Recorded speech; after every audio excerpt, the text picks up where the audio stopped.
வணக்கம். இது நியூஸ் ஃபர்ஸ்டின் பிரதான செய்தி. உங்களுடன் இணைந்து கொள்ளும் நான் ஜனனி விநாயகமூர்த்தி, ரியாஸ் ஹாரிஸ். இன்றைய விரிவான செய்திகளுக்கு செல்ல முன்னர் முதலில் தலைப்புச் செய்திகள். நிந்தவூர் அமைதியின்மையை கட்டுப்படுத்த கண்ணீர் புகை பிரயோகம். විශේෂ කාර්ය බලකා නිලධාරීන් විනය විරෝධී ලෙස එම නැත්නම් අයථා කටයුතු වලට මැදිහත් වෙලා ක්‍රියා කරලා තියෙනවා නම් ඔවුන්ට විරුද්ධව කටයුතු කිරීමට අපි කිසිසේත් පසුබට වන්නේ නැහැ.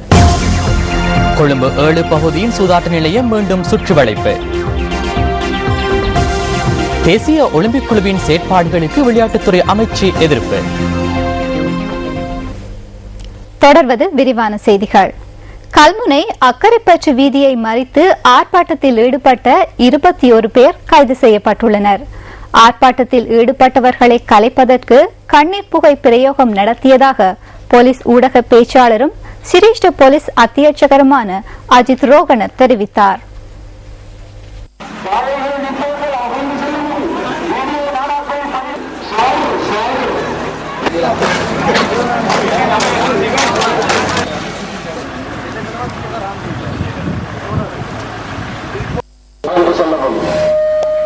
கல்முனை அக்கரைப்பற்று வீதியை மறித்து நீந்த ஊரில் மேற்கொள்ளப்பட்ட ஆர்ப்பாட்டம் கலைக்கப்பட்டு தற்போது நிலைமை கட்டுப்பாட்டுக்குள் கொண்டுவரப்பட்டுள்ளது. வீதிகளில் கூடியிருந்தவர்களை கலைந்து செல்லுமாறு ஒலிபெருக்கி மூலம் போலீசாரால் அறிவுறுத்தல் விடுக்கப்பட்டதாக எமது பிராந்திய செய்தியாளர்கள் தெரிவித்தனர். இதன்போது குழப்பம் விளைவித்தவர்கள் என்று கூறப்படும் சிலரின் மோட்டார் சைக்கிள்கள் மற்றும் துவிச்சக்கர வண்டிகளும் போலீசாரால் கைப்பற்றப்பட்டதாக தெரிவிக்கப்படுகிறது. நிந்தவூர் பிரதேசத்தில் ஆர்ப்பாட்டக்காரர்களால் வீதிகளில் போடப்பட்டிருந்த வீதி தடைகள் போலீசாரால் அகற்றப்பட்டன. சுமார் 3 மணித்தியாலங்களுக்கு மேலாக நீடித்த இந்த நடவடிக்கையின் பின்னர் நிலைமை கட்டுப்பாட்டுக்குள் கொண்டுவரப்பட்டுள்ளது. தொடர்ந்து போக்குவரத்து மற்றும் பொதுமக்களின் நடவடிக்கை இயல்பு நிலைக்கு திரும்பியதாக எமது பிராந்திய செய்தியாளர்கள் மேலும் குறிப்பிட்டார்கள்.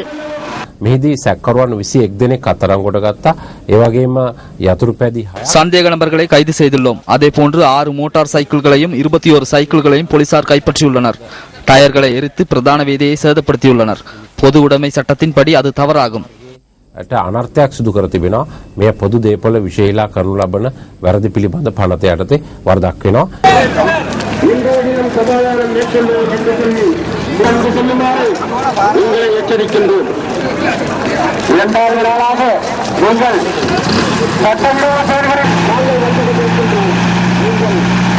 நேற்றைய தினம் ஆரம்பிக்கப்பட்டிருந்த ஹர்த்தாலை முடிவுக்கு கொண்டுவரும் நோக்கில் சம்மாந்துறை போலீஸ் நிலையத்தில் நேற்று பிற்பகல் கூட்டம் ஒன்று இடம்பெற்றுள்ளது. இந்த கூட்டத்தில் சிரேஷ்ட போலீஸ் மா அதிபர் பூஜித ஜெயசுந்தர, அம்பாறை மட்டக்களப்பு மாவட்டங்களுக்கு பொறுப்பான சிரேஷ்ட போலீஸ் அத்தியட்சகர் இந்திரன், அம்பாறை மாவட்ட சிரேஷ்ட போலீஸ் அத்தியட்சகர் மகாகேதர, அதிரடிப்படையின் சிரேஷ்ட பொறுப்பதிகாரி உட்பட பலர் கலந்து கொண்டிருந்தனர். இந்த பேச்சுவார்த்தையின் போது ஹர்த்தாலை முடிவுக்கு கொண்டு வருவதற்கு இணக்கம் காணப்பட்டது.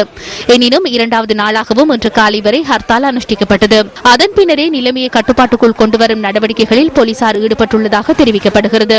தற்போது இந்த ஊரில் வர்த்தக நிலையங்கள் திறக்கப்பட்டுள்ளதுடன் போக்குவரத்து நடவடிக்கைகளும் வழமைக்கு திரும்பியுள்ளதாக எமது பிராந்திய செய்தியாளர்கள் தெரிவிக்கின்றனர். எனினும் இந்த ஊர் பிரதான வீதியின் இருமருங்கிலும் பாதுகாப்பு கடமைகளில் போலீசார் ஈடுபடுத்தப்பட்டுள்ள காட்சிகள் எமது கேமராக்களில் பதிவாகின. விசேட அதிரடிப்படையின் உறுப்பினர்கள் நீந்தவூர் பகுதிக்கு கடந்த ஞாயிற்றுக்கிழமை சென்றதாகவும் அவர்களில் சிலர் சிவில் உடையில் காணப்பட்டதாகவும் போலீஸ் ஊடக பேச்சாளர் தெரிவித்துள்ளார். அதனை அடுத்து குறித்த பிரதேசத்தில் அமைதியின்மை ஏற்பட்டிருந்தது. இந்த சம்பவத்தில் விசேட அதிரடிப்படையினர் தவறிழைத்திருந்தால் அவர்களுக்கு எதிராக உரிய சட்ட நடவடிக்கை எடுக்கப்படும் என்று போலீசார் தெரிவித்துள்ளனர். විමර්ශනයක් අපි මේ වන විට ආරම්භ කර තිබෙනවා. இது தொடர்பாக நாம் விசாரணைகளை தற்போது ஆரம்பித்துள்ளோம். கிழக்கு மாகாண சிரேஷ்ட போலீஸ் மா அதிபர் பூஜித ஜெயசுந்தரவின் ஆலோசனைக்கு அமைய அம்பாறை மாவட்டத்திற்கு பொறுப்பான சிரேஷ்ட போலீஸ் அத்தியட்சகர் வி இந்திரவினால் இந்த விசாரணைகள் முன்னெடுக்கப்படுகின்றன. இந்த விசாரணைகளில் போலீஸ் விசேட அதிரடிப்படையினர் யாராவது ஒழுக்கமற்ற விதத்தில் செயல்பட்டிருப்பது அல்லது பெருக்கத்தக்க செயற்பாடுகளில் ஈடுபட்டமை உறுதிப்படுத்தப்பட்டால் அவர்களுக்கு எதிராக சட்ட நடவடிக்கை எடுக்கப்படும். විරුද්ධව කටයුතු කිරීමට අපි කිසිසේත් පසුබට වන්නේ නැහැ.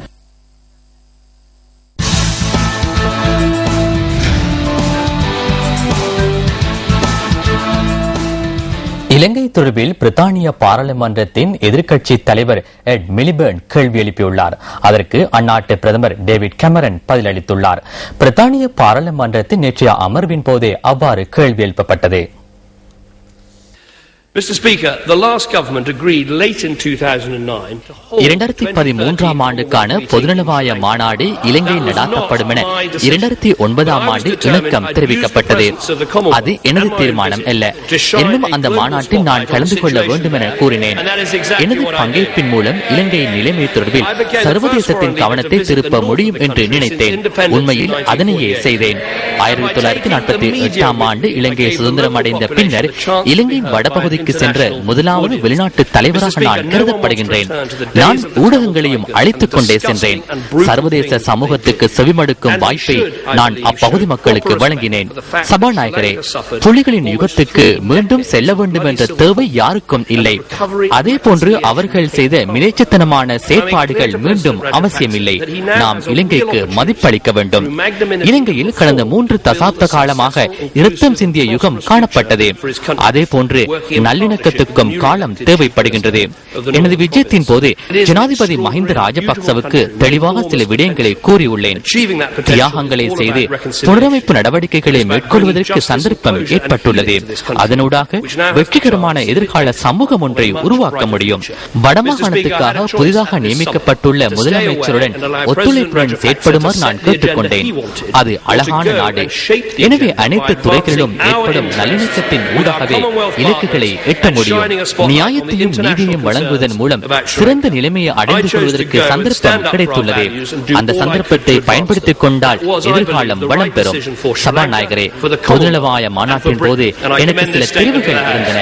மாநாட்டின் செயற்பாடுகளில் இருந்து ஓரளவு வெளியேறி அதன் நிகழ்ச்சி நிரலை தமக்கு வேண்டிய விதத்தில் செயற்படுத்துவதற்கு ஜனாதிபதி மஹிந்த ராஜபக்சவுக்கு சந்தர்ப்பம் வழங்குதல் அல்லது எமது அபிலாஷைகளை முன்னிறுத்தி அந்த நிகழ்ச்சி நிரலை குழப்பி இலங்கை தொடர்பில் சர்வதேச சமூகத்தின் கவனத்தை திருப்பி இருக்க முடியும். எனினும் பொதுநலவாய மாநாட்டின் பெருமதியை நான் தெரிவு செய்தேன். அதற்காக நான் அனைத்தையும் செய்தேன். அதுவே நான் இலங்கை தொடர்பிலும் பொதுநலவாய மாநாடு தொடர்பிலும் எடுத்த சிறந்த தீர்மானமாகும். அத்துடன் பிரித்தானியா சார்பிலும் எடுத்த சிறந்த தீர்மானமாகும். That was, I believe, the right decision for Sri Lanka, for the Commonwealth and for Britain. And I commend this statement to the House. I believe this House is united in our abhorrence of terrorism. இந்த சபை பயங்கரவாதத்தை எதிர்ப்பதுடன் இலங்கையில் என்ன நடந்தது என்பது தொடர்பில் ஆராய்ந்து வருகின்றது. குறிப்பாக 2009 ஆண்டின் நடுப்பகுதியில் ஆயிரக்கணக்கான அப்பாவி மக்கள் கொலை செய்யப்பட்ட சம்பவங்கள் தொடர்பிலும் கவனம் செலுத்தியுள்ளோம். நான் இங்கு சில கேள்விகளை கேட்க வேண்டும். கடந்த மே மாதம் பிரதி பிரதமர் இந்த சபைக்கு ஒரு விடயத்தை கூறினார். அவருடைய கூற்றை மேற்கோள் காட்டி நான் வினவுகின்றேன். பொதுநலவாய மாநாட்டிற்கு தயாராகும் நிலையில் இலங்கை அரசாங்கம் சர்வதேச சமூகத்தின் முன்னிலையிலான அர்ப்பணிப்பை தொடர்ந்தும் கவனத்திற்கொள்ளாது செயற்படுமாயின் உண்மையில் அதன் பிரதிபலனை அனுபவிக்க வேண்டி ஏற்படும். எனவே இலங்கை எந்த பிரதிபலனை எதிர்நோக்கும் என்பதனை பிரதமர் முதலில் கூற வேண்டும். இரண்டாவது விடயம், அடுத்த மார்ச் மாதமாகும் போது இலங்கை யுத்த குற்றங்கள் தொடர்பிலான உள்ளக விசாரணைகளை நிறைவு செய்திருக்க வேண்டும் என கடந்த வெள்ளிக்கிழமை மாநாட்டின் போது எமது பிரதமர் கூறினார். எனினும் ஞாயிற்றுக்கிழமையாகும் போது இலங்கை ஜனாதிபதி அதனை நிராகரிப்பது போன்று தெரிய வந்தது. சபாநாயகரே, மனித உரிமை மீறல் விவகாரங்களில் இலங்கையின் செயற்பாடுகள் பொதுநலவாய அமைப்பின் சிறந்த பயணத்திற்கு முரணானது. எனவே அவர்களுக்கு இது தொடர்பில் ஓய்வு வழங்க முடியாது. தவறு செய்தவர்களுக்கு எதிராக நடவடிக்கை எடுப்பதற்கு பிரித்தானியாவினால் செய்ய முடியுமான அனைத்தையும் செய்வோம். இலங்கை அரசாங்கம் அதற்காக செயற்படுமாயின் நாம் அவர்களுக்கு ஒத்துழைப்பு வழங்குவோம்.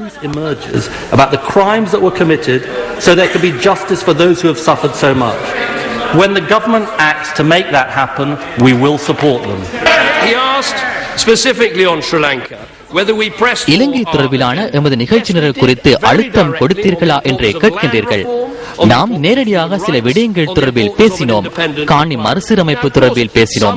மனித உரிமையின் பெருமதி தொடர்பில் பேசினோம். சுயாதீன விசாரணையின் முக்கியத்துவம் தொடர்பில் பேசினோம். அதே போன்று ஏனைய தலைவர்களும் தமது தீர்மானங்களுக்கு வர வேண்டும். பொதுநலவாய அமைப்புடன் நேரடி தொடர்பு வைத்துள்ள வேறு எந்த நாடும் இந்த மண்ணில் இல்லை. அதன் காரணமாகவே அந்த மாநாட்டில் கலந்து கொண்டு தமிழ் மக்களின் உரிமைகளுக்காகவும் நல்லிணக்கத்திற்காகவும் செயற்படுமாறு கூறியுள்ளோம். அதனை இங்கு வீட்டில் இருந்து கொண்டு செய்ய முடியாது. As I am and reconciliation, the right thing to do is go and shine a spotlight on their plight. You can't do that sitting at home. பத்திரிகைகளில் இன்றைய தினம் வெளியான கேலி சித்திரங்களில் இருந்து நாம் தெரிவு செய்த கேலி சித்திரம் அடுத்து.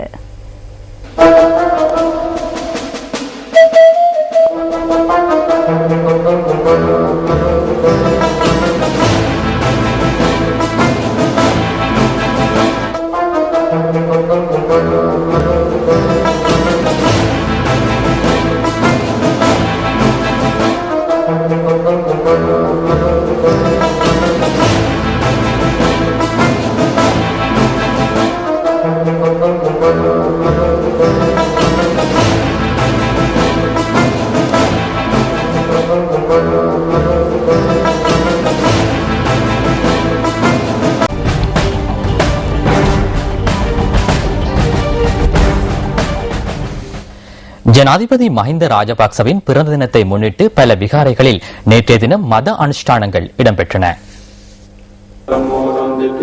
ஜனாதிபதியின் பிறந்த தினத்தை முன்னிட்டு கொழுப்பிட்டிய கங்காராம விகாரையில் இடம்பெற்ற சமய நிகழ்வுகளில் ஜனாதிபதி கலந்து கொண்டிருந்தார். இதன்போது மகா சங்கத்தினர் ஜனாதிபதிக்கு ஆசிகளை வழங்கினர்.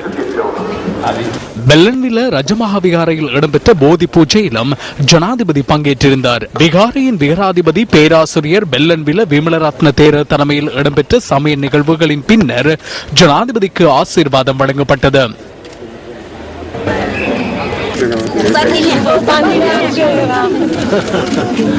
கடனி விஷ்ணு தேவாலயத்தில் இடம்பெற்ற சமய வழிபாடுகளிலும் ஜனாதிபதி மஹிந்த ராஜபக்ச கலந்து கொண்டிருந்தார்.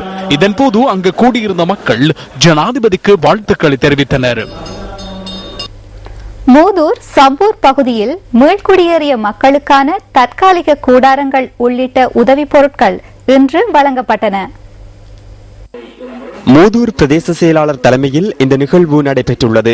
இதன்போது சம்பூர் கிழக்கு, கூனித்தீவு, சம்புக்கலி ஆகிய கிராமத்தவர்களுக்கு இந்த உதவிப் பொருட்கள் வழங்கப்பட்டதாக எமது செய்தியாளர் தெரிவித்தார். இதன் அடிப்படையில் 127 குடும்பங்களுக்கு இவ்வாறு உதவிகள் வழங்கப்பட்டுள்ளன.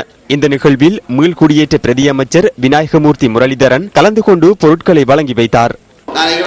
வருடத்துடன் இந்த மீள்குடியேற்றம் என்கின்ற பிரச்சனை முடிவு கொண்டு வரப்படும். இலங்கை சட்டத்தின் படி ஒரு பிரதேசம் ஒரு அபிவிருத்திக்காக எடுக்கலாம் என்றது சட்டத்தில் இருக்கு. அதே மாதிரி அது கெசட் பண்ணு பட்டுதண்டா அது நல்லா தெரியும் எல்லா அரசியல்வாதிக்கும், அது திருப்பி எடுக்கலாம். இதே மாதிரி தான் இப்ப மகாவலி அபிவிருத்தி திட்டம் நடக்க, விக்டோரியா நீர்த்தேக்க திட்டம், ரந்தனியில நீர்த்தேக்க திட்டம் நடக்கக்குள்ள அங்க இருந்த மக்களை இடம் மாத்தி. அப்ப அதே மாதிரி ஒரு சிக்கலுக்குள்ள நம்மட சம்பூர் இப்ப அகப்பட்டது.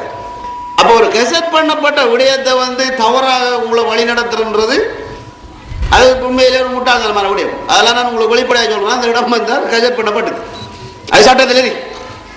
அப்ப ஆகவே அதுல ஏனைய இடங்களை எடுத்து நாங்கள் எங்களோட மக்களை கொண்டு குடியேற்றி மீண்டும் ஒரு புது வாழ்க்கையை உருவாக்குறதா இப்ப அதுல இருக்கிற சவால் நமக்கு.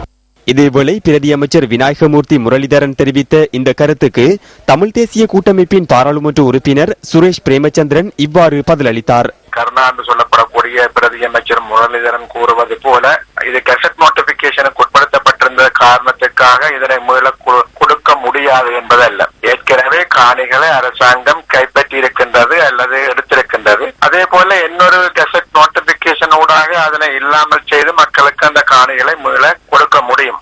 ஆனால் அவர்களுக்கு விவசாயம் செய்ய முடியாத காட்டுப்புறத்தில் தண்ணி இல்லாத இடங்களை காட்டுவதனூடாக இந்த பிரச்சனைக்கு தீர்வு காண முடியாது. இந்த பொருளாதார வலயங்கள் என்று சொல்லப்படுவதை அவ்வாறான இடங்களில் உருவாக்க முடியும். அரசாங்கத்தினுடைய அமைச்சராக இருக்கின்ற ஒரு காரணத்துக்காக எடுத்த காணிகளை திரும்ப கொடுக்க முடியாது என்று சட்டம் பேசுவது அர்த்தம் இல்லாதது. இது உண்மையாகவே கொடுக்க முடியும். இலங்கை அரசாங்கம் மனசு வைத்தால் எதனையும் தான் செய்ய முடியும். ஆகவே இலங்கை அரசாங்கம் அந்த மக்களது காணிகளை கொடுக்க வேண்டும். அந்த மக்கள் மேல் குடியேற்றப்பட வேண்டும். அவர்கள் தங்களது வளமான அந்த மண்ணில் அவர்கள் தொடர்ந்து வாழ வேண்டும். காலாதி காலமாக நூற்றாண்டு காலங்களாக வாழ்ந்து வருகின்ற மக்கள். ஆகவே அதனை அந்த மண்ணிலிருந்து விரட்டுவது என்பது எந்த விதத்திலும் நியாயம் இல்லாத ஒரு விடயம். ஆகவே அந்த மக்கள் மேல குடியேற வேண்டும்